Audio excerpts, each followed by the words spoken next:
guys, it's Lucy, and today I'm going to be doing my Biannual Bibliothon and TBR Takedown 3.0 wrap-up. So, you may or may not know that this past 2 weeks, a week ago, whenever I put this video up, I took part in 2 readathons. First was the Biannual Bibliothon, and the second was TBR Takedown 3.0. So, do I recommend taking part in 2 readathons at the same time? Probably not. I don't know, I just didn't feel that accomplished for what I did, and then I sort of lost steam at the end because I just put like some kind of stress on myself that really did not need to be there, but that's just the way I am.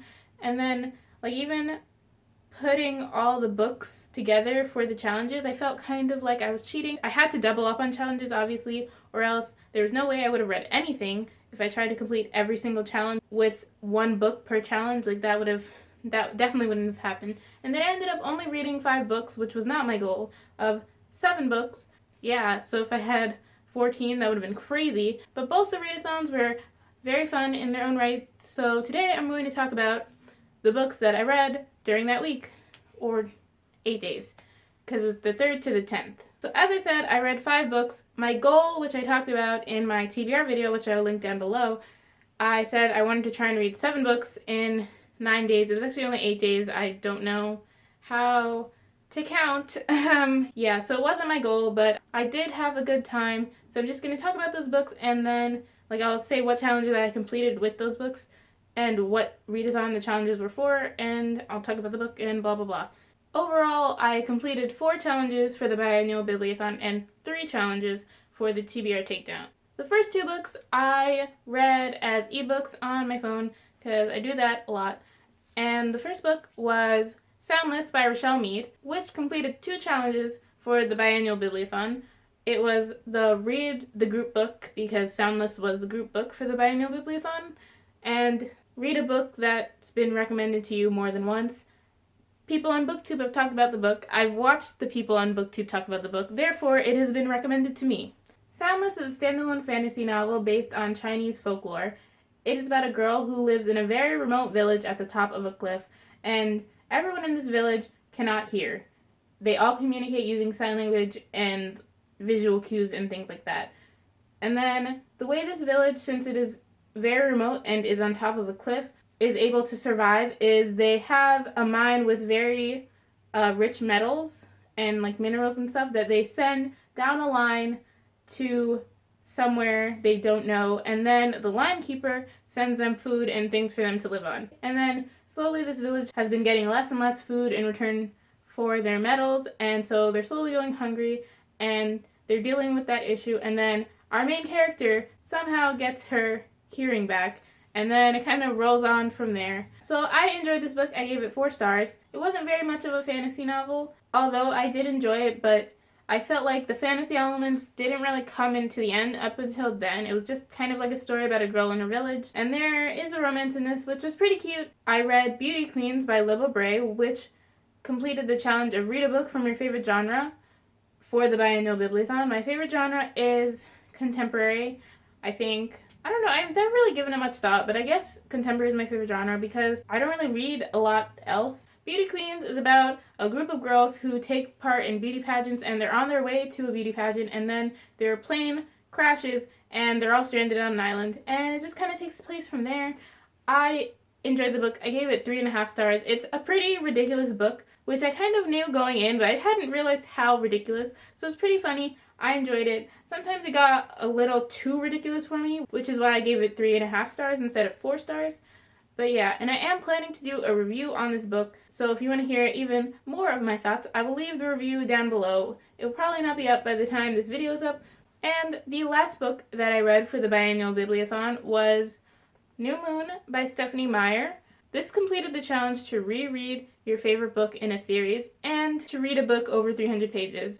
This is 563 pages, so it was very long. It actually took me 2 days to read, which is what started putting me behind in both readathons, but I didn't mind so much. I enjoyed it a lot. It kind of brought back the Twilight feels, but it also kind of made me think about, why did I enjoy the series? Honestly. But I still gave it 5 stars because it is my favorite book in the series, and the whole series is basically 5 stars because when I did read it the first time, I loved it so much. and just rereading it brought back those feels. And yeah, Jacob Black is still my favorite character, which is why this is my favorite book, because this is where we really get to know Jacob, and it's before he becomes a werewolf, where he's not as fun anymore, basically, but like he's still my favorite. The next two books I read completed challenges for a TBR Takedown. The next book is A Work in Progress by Connor Franta. This completed the challenge of read a book from your most recent book haul. If you have seen my library haul, which I will link down below, then yeah, this was in that. So that's a book haul, even though I didn't buy the books, like I still acquired it. And then this also completed the challenge of read a book outside your comfort zone. So I do not normally read nonfiction or memoirs. This is both of those. And yeah, I gave this 4 stars. I actually enjoyed it more than I thought I would. I said in my TBR, maybe I didn't say it in my TBR. I don't know. I thought it. Connor's only 23, 22. I still don't know how old he is. And so I was not really sure what he was going to write a memoir about, but I enjoyed reading about his family life. He really had like a perfect family. It's kind of crazy. The photographs in this book are actually pretty gorgeous. Like every photograph in it he took himself, except for like there's some when he was a child, but like look at that. That's gorgeous. Really follow Connor on Instagram. Like I'm not sponsored. Obviously, why would I be sponsored to talk about his Instagram? But like his Instagram is always on point, and like these photos are really good. So like even just for that, I would recommend this book if you just wanted to look at the pictures.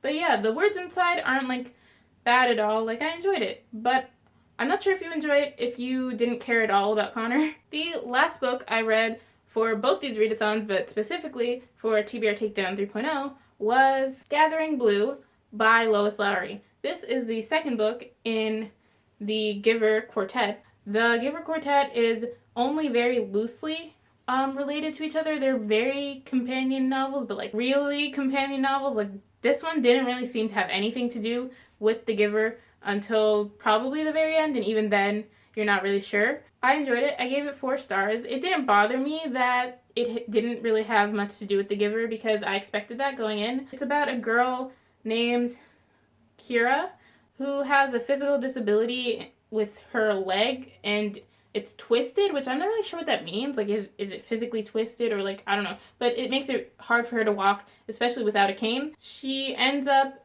given a special position with the government, and it's just about her in that position and learning like what exactly her position entails and like what exactly the government has done and things like that.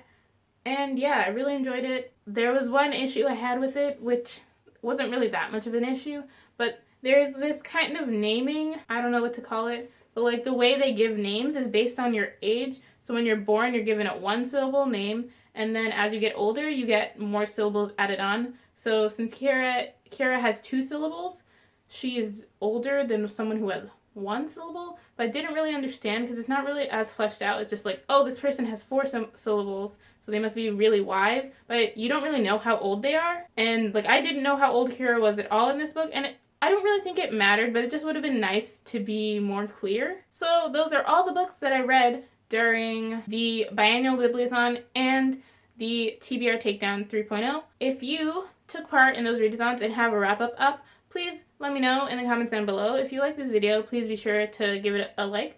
And if you like seeing me talk about books, then please be sure to subscribe to my channel because I make more videos where I talk about books. Again, I'll see you in my next video. Bye! I took part in two winterthons. Soundless is a standalone fantasy novel written by Michelle Need. Nope. Yeah, basically Jacob rules, Edward rules.